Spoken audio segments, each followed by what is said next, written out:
Hey, welcome to the Creative Little Christmas collaboration. My name is Krystal Witten with Krystal Witten Studio, and I am here to create some hand-lettered art with you. We're going to make this cute ornament sign that you can use in your own home decor, or you can make to give to some friends. So before we get started, make sure that you check out the description below for all the supplies and for all the other presenters in the Creative Little Christmas event. We've all got videos, some fun, crafty Christmas ideas for you, and I know that you're going to love every single one of them. So let's get started.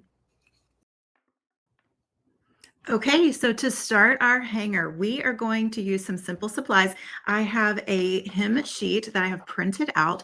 "O Holy Night" is a song that's in the public domain, so the copyright issues are free and clear there for you to print this out. I'm using a printout from this freescores.com, so I have linked this in the description below. And then I have a little foam brush, some Mod Podge, and my hanger. You can use any hanger that you can find. This I found at Hobby Lobby, and it is about 5.5 inches in size. So let's get started. We're going to start off first by putting a thin layer of Mod Podge down. And look, this is brand new, so let me open it. All right, so now we're just going to do a thin layer of Mod Podge on here first.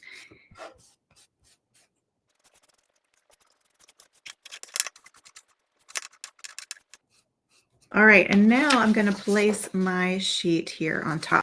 I want the "O Holy Night" to be in there, so I'm putting it down over the hanger, and I'll show you. I'm going to make a little slit in the paper right there, but I'm going to position this right up top, as centered as I can get it,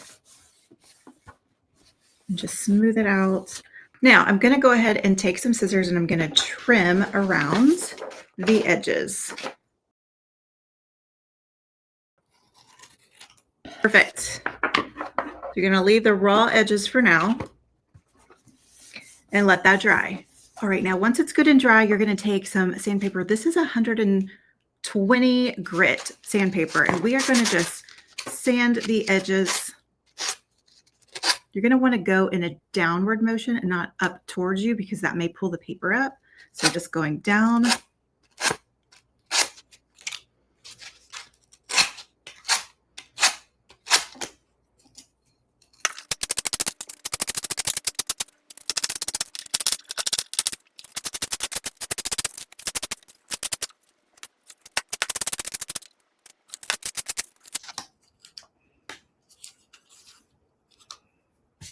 All right, so now that that is nicely sanded all around, it's got a nice clean edge. I'm going to put just a tiny little slit up here at the top where the twine hanger is.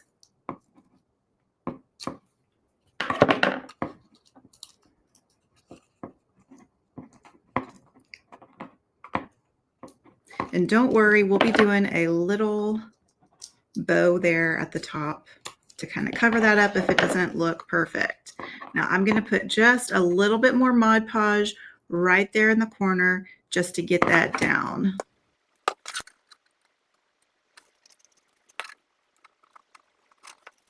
There you go. Make sure it's nice and tight, pressed down. You may want to give it just a little bit more sanding up there at the top once it is dry. Okay, now let's do a layer of Mod Podge on top to give it a seal. Since this is paper, we are wanting to just get that better sealed. So I'm going to go back to my foam brush and just put another thin layer of Mod Podge on top of this.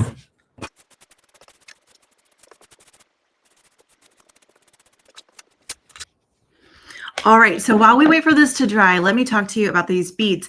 I use some natural beaded garland just like this on my tree. So I like that this is going to go ahead and blend in with my Christmas style that I've got going on the last couple of years. But if you want to, you can always paint these beads a color: red, gold, silver, green, whatever color it is that you like in your decorating. You can give that a little coating, or you can even stain them if you would like to. Okay, so now that our hanger is good and dry, we can start working on the lettering, which this is my favorite part. So we are going to be using a template from the Scripted Faith Collective. This is a library of templates that I have created with my hand lettering on it. And I have sized this one down. Normally they would come to fit an 8.5 by 11 piece of paper. So I have actually printed this at 50% to make it a little bit smaller. And we can't even see the ornament through the paper. So let's cut it down first so we can make sure that we get it good and centered on the hanger. I cut off all this excess paper so we can see what we're working with. All right, so now we've got it, and it's going to be transferred right on top here. So I do want to make sure for tracing purposes that the top of my O is not hitting that hanger. That would be a little bit hard to do. So I'm going to make sure it comes down just a little bit from that. Okay. And I'm going to secure it with a little bit of painter's tape. So just a little bit at the top so that it doesn't move around while we are doing the transfer. So let's just tape it here. Like that. All right. Now we've got the bottom loose. So we're going to put our graphite paper up under here. This is where you need to use your graphite paper and your pencil. So I have got some black graphite paper that I've used for previous projects. You can reuse this many times, but what you need to know with graphite paper is there is a shiny side and there is a matte side. So the shiny side has the graphite on it, and that is what goes down. So just make sure that that shiny side is down before you start this process, because if you have it flipped around, you will have wasted your time and you'll feel a little bit frustrated because it won't have transferred your lettering. Okay, so now we are going to take a pencil and we're just going to start tracing. This can be a very soothing process. It can be something where you're listening to some music or a podcast, but I'm just going to go all the way around the letters, and in the little thinner areas, you can just go straight through. But in the little thicker areas, you might want to outline the whole entire thing so you know exactly where your outline is going to be. And if you get off just a little bit, it's okay. So we're going to be transferring it, and then we're going to be coloring it in with a paint pen. I like to check early on. I'm just going to hold my hand down here, and I've got the tape that is securing it at the top, but I don't want it to shift around, but I do still want to check and make sure that it's transferring really well. So I'm going to look, and I can see some faint lines right here. I don't know if you can see them in the camera, but those are my tracing lines, and that's all I need to be able to do this lettering. So we're good to go. I'm going to keep going. So as I transfer this template, I want to point out that using a template like this is an easy button for lettering. So if you've ever tried to freehand on a sign like this, you would know that it's kind of hard. You don't exactly know what your lettering is going to look like. You don't really know what the end result is going to be. So I love to use a template even after more than 10 years of experience lettering. I love to use a template because I know when I start what my finished result is going to look like. I know that my letters fit together nicely. I know that I like the layout. And if layout is something that you struggle with lettering, if you've had some lettering experience, that is usually something that people struggle with the most, is trying to get their layouts right. So a template like this from the Scripted Faith Collective is a great solution to that problem. Okay, once you're done with tracing, don't remove the tape yet. Okay, this is really, really important because you want to make sure that you did get all of the little parts traced and you didn't miss anything. So I'm going to go ahead and pull aside my tracing paper, and I'm going to lift it up, and I'm going to check and make sure that it looks good. And then when I see, okay, I've got all the pieces in here, I've got all the letters, all the areas, now it's safe for you to take the transfer paper, or to take the painter's tape off. All right, keep your template close by so you can keep an eye on it, and it will be your guide if you need a little bit of a cheat sheet to look at while you're working. All right, I'm going to be using a red paint pen to give it some color so it's not just all black and white, and so that it looks a little bit more festive. I am using the Painter's Opaque Paint marker. That is a handful to say. It's a mouthful. But it is a fine tip marker, and I'm just going to shake it up here a little bit. Get the ball going. And then on my paper towel, I'm just going to make sure the ink is flowing really good and it's really being drippy there. So that is a little scary. You don't want it to just drip out like that. I'm gonna use up a little bit of that ink, hopefully, so that it will dry it up just a tad, so that it is not dripping all over our project. All right. So that at that point, if yours is doing something like that, you're going to want to make sure that you do not press in on that tip and get more of the paint coming out, because it's going to continue to drip. We've got plenty on there now, and we're going to go ahead and start to trace. So let's start at the top, and we're going to just follow those lines around that we made.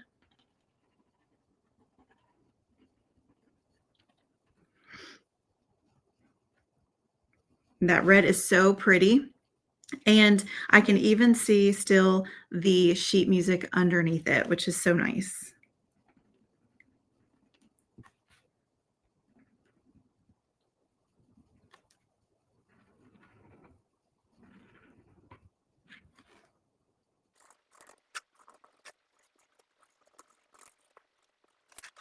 Now, if you're a lefty like me, you want to be careful going over what you've already done. So I'm just going to be very mindful that this is still wet over here on the left side and not put my hand right down in it. Honestly, whether you're left-handed or right-handed, you're going to want to be careful not to drag your hand through that wet paint. So notice that I am turning my hanger every which way that feels comfortable so that I can avoid that wet paint and trace in, color in those lines. And because of that Mod Podge coating that we put on at the beginning, it has made this so smooth to trace. Now I'm going to do a little bit of a border here with the red as well. I'm just going to come along here and just follow the edge and just do a little decorative border.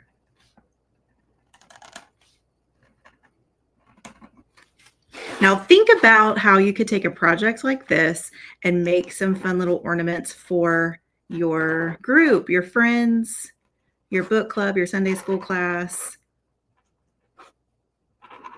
You could easily make a bunch of these quickly.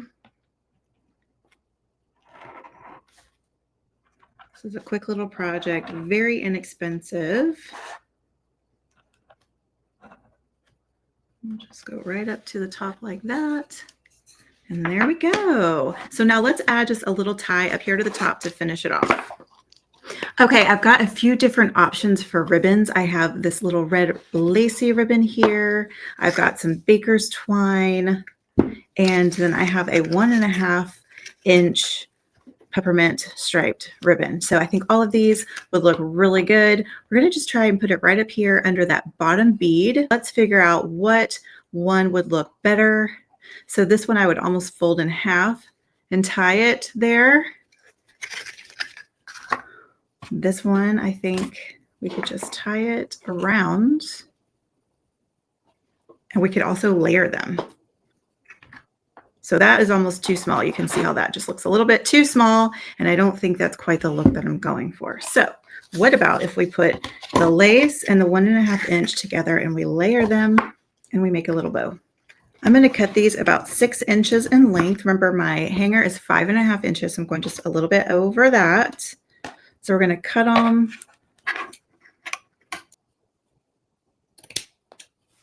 All right, so I have one of each. They're 6 inches, one of each. I'm going to actually fold this 1.5 inch ribbon in half so it's a little bit thinner.